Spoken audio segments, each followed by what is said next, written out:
Perhaps you're one of those who's been trying to decide if it's safe to fly. Well, airlines say they have cleaning and mask policies in place for flight crews and passengers, but how well are they enforced? One man says he's disturbed by what he saw on his flight, and he talked to our I-Team consumer investigator, Randy Mack. We've learned COVID safety policies do vary by airline, and while lawmakers are trying to get some consistent protocols on that, it hasn't worked yet. This video is from a recent Spirit Airlines flight out of LAX. It's an off-duty employee, his mask pulled down, playing cards with another passenger. At other times, his mask was completely off his face. He didn't have his mask on at all, so I was like, this guy's a clown. Why doesn't he have his mask on? Like, what's he doing? Jay Lovelady recorded this cell phone video on his flight to Detroit. He says he felt unsafe. I was more anxiety-provoked and stressed out because I knew I was going to be stuck in this plane for the next 4 hours with this guy. Spirit Airlines announced in May that all passengers and Spirit employees who interact with them must wear masks that cover the nose and mouth. The airline told the I-Team it's taking corrective action and it takes its mask policy very seriously.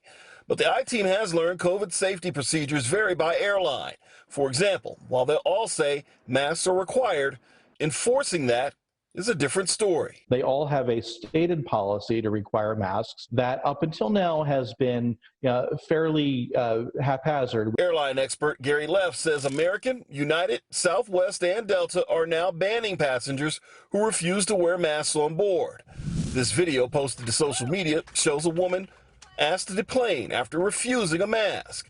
But Leff says other airlines aren't so strict. Leff also says airlines aren't consistent about filling middle seats. Some, like Southwest and Delta, say they won't book them. Other carriers won't make that promise. These issues, along with questions about cleaning protocols and food service, leave travelers not knowing what to expect, although Leff says they should feel confident. For all of the research that's happened throughout the COVID pandemic, we really haven't identified planes as a significant vector of spread of the virus. Still, the inconsistencies have prompted proposed federal legislation that would require a task force to develop safety mandates.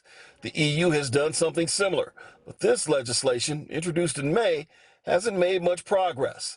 Leff isn't convinced it would help. He says different airline policies give travelers more options. In some ways, it may be better that there's slight differences among the airlines because different families are going to be able to figure out what works best for them. But that also puts the burden on the traveler to figure out exactly what to expect. I'm probably going to stay put for a while now. Leff says that gate areas and jetways don't have the same air filtration systems as planes, so you want to make sure that you're keeping your distance in those areas. He also reminds us that the TSA is now allowing you to take up to 12 ounces of sanitizer on board a plane with you so you can use it as you wish. And if you want to know your preferred airline's protocols as it relates to masks or COVID-19, simply go to their website or give them a call prior to your flight.